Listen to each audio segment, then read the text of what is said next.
How's it going, guys?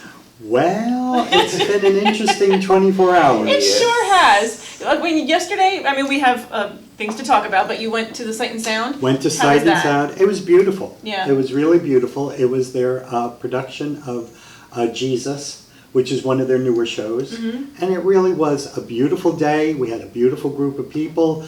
The performance was very nice. I want to give a shout out to the actor who played Peter.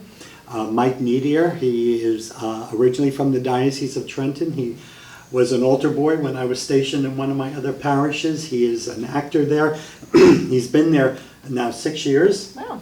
Met his wife there, married, nice. And is involved in his Catholic parish and with the Knights of Columbus, as well as acting at Sight and Sound. So it's been a really good visit with him, his wife, and a wonderful show. Good. I'm glad you went, Msgr. You had a nice, wonderful time. What did you do yesterday, Father? I stayed all day in the office. You worked? Yes, I worked. All the other clergy in the area were gone? All of them. And you worked? Yes, that's good. That's good. I pray for all of them to have a nice time. It sounds like they did. Yes, they did. Yeah. We had a wonderful time.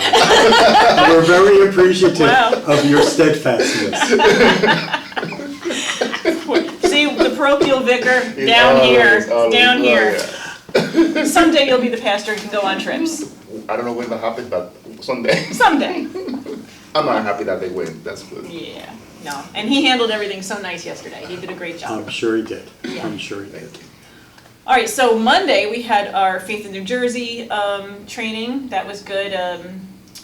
Archange Antoine came and taught us about, different aspects of standing with the poor and the disenfranchised and whatnot. That was very useful. It was good. I made the last hour and a half, and it was very informative and very positive. Yeah. Very positive. That was good. Really, we had a nice time. Yeah. It was really good in education. We received a lot of information about how to face all the challenges that we have in society today. And there are many, and we're going to talk a little bit more about that in a minute. Yes. One of those challenges, homelessness, and the Blessing Bag Brigade is going to be here tonight, assembling bags for the people who are experiencing homelessness throughout New York, New Jersey, and Philadelphia. I think Yes. Kevin even goes to that. So anybody who wants to come, it's, 6? It begins at 6:30. 6:30. It'll be in Dentisi Hall, and please be here by 6:30 because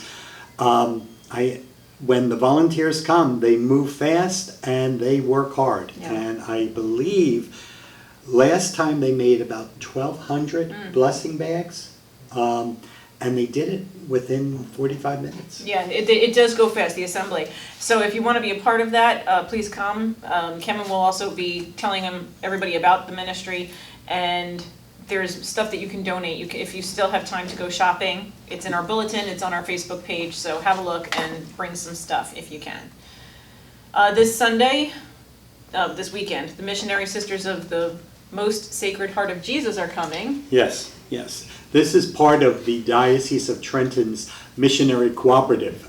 During the summer months, they invite particular missionary communities or missionary dioceses to come and make an appeal to the faithful of the Diocese of Trenton. They take up a collection, and that collection goes to either their congregation or to that diocese to support the missionary work of the church. And we're very glad to welcome the Missionary Sisters of the Most Sacred Heart, and they will be preaching this weekend. Oh, not preaching, doing a reflection. That's right, a reflection, I'm sorry. Let's be clear. They will be giving a reflection at the time of the homily about their missionary work and their appeal for support, both spiritual as financial. Excellent. Thank you. You're welcome. Words mean things. Yeah.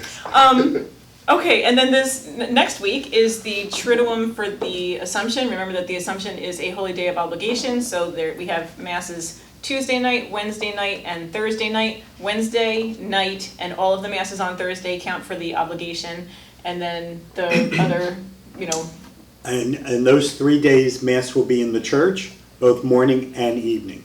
And so all are invited. We also will be graced with an icon of Our Lady by the Knights of Columbus. They were able to bring it to us, and it will be with us those 3 days. And it's Our Lady especially praying for those Christians who are persecuted throughout throughout the world, really. Persecution of Christians is epidemic throughout our world, whether it's persecution of Christians in the Middle East and some of the ancient churches of the East, in Africa, in other parts of Asia, as well as in Central and South America. Christians are being persecuted, and priests and religious especially. And we turn to Our Lady at this time, to protect them and to give them the courage and the strength to remain faithful. And we as American Catholics need to be supportive and stand by our brothers and sisters throughout the world. Absolutely. And near and far, there were shootings throughout our country. Yes. Over the past week or two, or years now. I mean, it's like every few weeks it feels like it's not what it feels like, we are, making statements for the Clergy Association, and having to pray about it at church, having to pray, post on Facebook about praying for these communities who are being targeted. I'm going to stop. Now it's your turn. Yeah. No, it's a very painful reality that has hit our country, and we make it very political, and yet the reality is we have communities within our own parish who are feeling very threatened by such actions. It's amazing because sometimes we want to sound neutral. We don't want to take part for any side, and so we are in a difficult position as a church, because what we want to defend is to promote what Jesus did: peace, human dignity, reconciliation. But it's difficult sometimes to play that role in the middle of the community when we are polarized. So we have to bring those tensions together as a church, and we always are like in the middle. Sometimes we find enemies from one side, people who don't like what we said, or others probably they won't agree with us. It's a difficult situation, but there is an issue that needs to be addressed as a church and be instrument of peace and be instrument of reconciliation, and to find a way how we are going to resolve this situation that we are facing. I think it's so frustrating because if you focus on one situation, there are those who then turn around and say, well, what about this group? What about this group? What about this group? We try to speak for all those who are struggling in our society today and in our world today. Just because we highlight one group doesn't mean we have forgotten the other group. And I think when people are always willing to say, well, what about this? What about that? What about that? I really have to say, that's your issue. That's not the church's issue, because the church is there. The church and Christian communities along the border and throughout this country are on the front lines of taking care of communities, inner city communities, rural communities, Spanish-speaking people, English-speaking people, elderly, children. All those people are being cared for by the church. And yet the church still needs to speak on reconciliation. And those who disagree when the church speaks on reconciliation and bringing people together, I think need to really examine what is aggravating them, and not necessarily on Facebook. Yesterday, with all this discussion that we had on Facebook, I was thinking, what about the Beatitudes? So which side are we? Yeah. So those who disagree or those who are in favor. So what is the project of Beatitude that Jesus presented? Bless the peacemaker, bless those who work for justice, blessed are those who, help me please. Comfort the afflicted. The afflicted, or comfort those who Where mourn. is that? Where is that project in our life as a Christian believers? We need to say that the church is not a political party. We don't belong to any party. The gospel doesn't belong to any ideology or political party. We are the gospel, we are the church, and that's it. We don't take side of any political position. I want to acknowledge that what we're referring to, in case you have not seen it, is that there was, I posted yesterday a flyer for a vigil to stand against racism, against violence, against white supremacy, and to stand with members of our community, of our parish, who are feeling this very, very personally. They are afraid because their culture was targeted. And I just want to acknowledge that that flyer had a really unfortunately chosen picture on it. Whoever picked that graphic did a disservice to the flyer.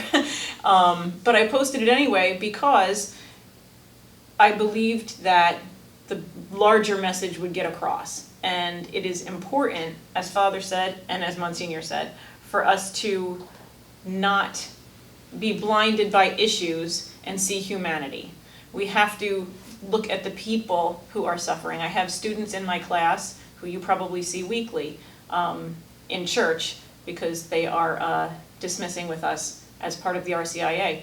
They are American citizens and they're told on a regular basis, go back to your country. Okay, these are children. And that's not okay. It is not okay that other people in our community are feeling threatened, afraid, isolated. It's our job as Christians to stand with, period. And so I think it's also very important to realize that every immigrant group that has come over here has met that. And those of us who are the children and grandchildren of immigrants must not forget our immigrant roots. And please, don't tell me they came over all legally, because I know for a fact in my own family there are those who did not come over legally. But the laws were different then. And the fact is, we have no laws now. Our immigration policy is broken. And our political leaders, both in the White House and in Congress, spend so much time attacking each other that they are allowing people to suffer. This is not a political issue. This is a gospel issue. People are suffering. And you know, before I entered the seminary, I worked as a youth minister. And there's that, part of the gospel. When I was hungry, you fed me. Mm-hmm. When I was naked, you clothed me. When I was a stranger, you welcomed me. I used to tell the young people in my youth group, that's the final exam. That's when we stand before Jesus. And he looks at us with a lot of love. And he'll ask us, I was hungry. Did you feed me? I was naked. Did you clothe me? I was a stranger. Did you welcome me? Each of us have to answer that. And I pray we can answer it with a full heart of Christian charity. I think that's about it. Yep. Because if we keep talking, we're going to get into trouble. Well, we will see you at Mass. God bless. And let us work together. God God bless. bless.